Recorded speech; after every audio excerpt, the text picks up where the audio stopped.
견적을 요청하실 때 외국가를 보내달라고 하시는데,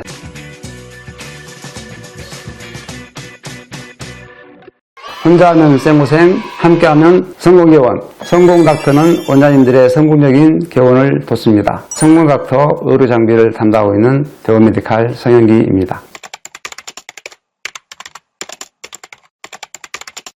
일반적으로 장비 견적서를 받고 결정을 하게 되는데, 장비가 고장났을 때 사고관리 요청한다든지 아니면 사용자가 사용 설명을 잘 몰라서 요청을 하게 되는데, 이때 무엇보다도 빠르게 응대하는 것이 중요합니다. 그래서 이 장비가를 비교하고 결정하는 것도 중요하지만 품질 인증 적합 인증서가 있습니다. 이 부분을 계약하기 전에 회사가 이러한 서티를 갖추고 있는지 사전 체크하는 것이 무엇보다 중요하다 하겠습니다.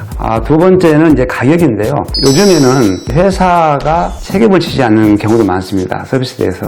그래서 회사 영역을 봐야 되고요. 그다음 두 번째는 이 장비가에 대해서 이 경쟁력이 있고 실무적인 경험이 많으신 분들은 여러 곳 견적서를 받으시고 거기에서 협상을 하게 되면 합상 금액에서 할인을 받는 경우도 있습니다. 예를 들어서 이 이메일이나 이 톡으로 견적을 요청하실 때 외국가를 보내달라고 하시는데, 장비들에 따라서는 실제로 계약할 수 있는 가격을 노출시키지 못하는 경우가 있습니다. 왜냐하면 장비가의 흐름도가 있기 때문에 이 부분을 참고하셔가지고 장비 견적서를 충분히 검토하시고 경력 있고 실무적인 담당자를 만나서 잘 테이블에서 협상하시면 도움을 받을 수가 있습니다.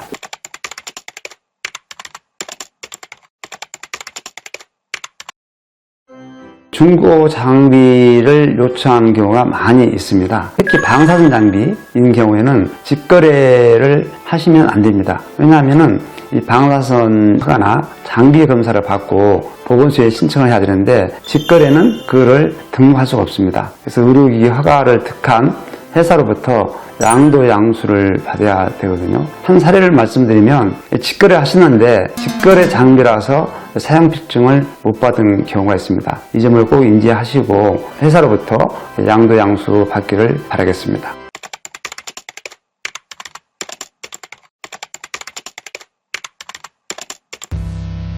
입지를 선정하시면 각 분과별로 환자군 분석을 하실 텐데, 그 환자군에 맞춰서 단계적으로 세팅하는 것이 무엇보다 중요하다 하겠습니다. 예를 들어서 통증인 경우에는 연령층을 보시게 되겠죠. 그래서 연령층을 보고 보험수가 장비는 이제 몇 프로로 할 건지, 비급여 장비는 어떤 비율로 할 것인지를 잘 분석을 하셔야 됩니다. 요즘 이제 신장비들이 개발이 많이 되고 있기 때문에 수가나 비급여에 대한 수가 코드가 건강보험공단에 보면 수만 가지가 많습니다. 그래서 이 부분은 이제 정보를 받기 위해서 개원 세미나나 또는 전시회나 키메스, 학회 등을 다니시는데, 제일 중요한 것은 내 분과에 맞는 환자군에 맞춰서 진료권을 충분히 분석하시고 단계적으로 정증에 의한 효과 효능 장비들이 굉장히 많습니다. 이 부분은 경험 많은 직원들은 제안을 많이 하고 있거든요. 그래서 이 부분도 참고하셔서 도움되시기를 바라겠습니다.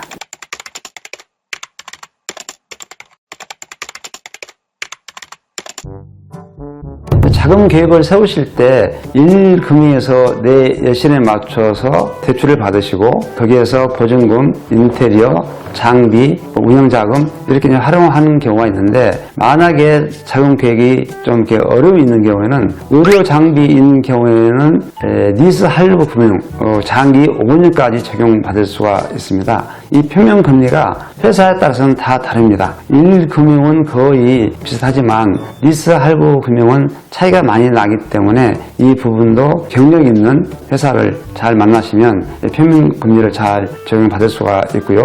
그래도 이제 부족한 경우에는 신보에서 신보 자금을 받을 수가 있습니다. 이 부분도 신보 담당자를 만나시면 자금 계획을 세울 수가 있고요. 그래도 이제 예를 들어서 규모가 큰 경우에는 장비를 렌탈로 하는 경우도 있습니다. 이 부분도 약간 이런 차이가 있지만 렌탈로 가는 방법이 있고요. 그리고 또 회사에 따라서는 자체 할부를 이렇게 적용하는 방법도 있습니다. 이 점도 참고하셔서 잘 적용받으시기를 바랍니다.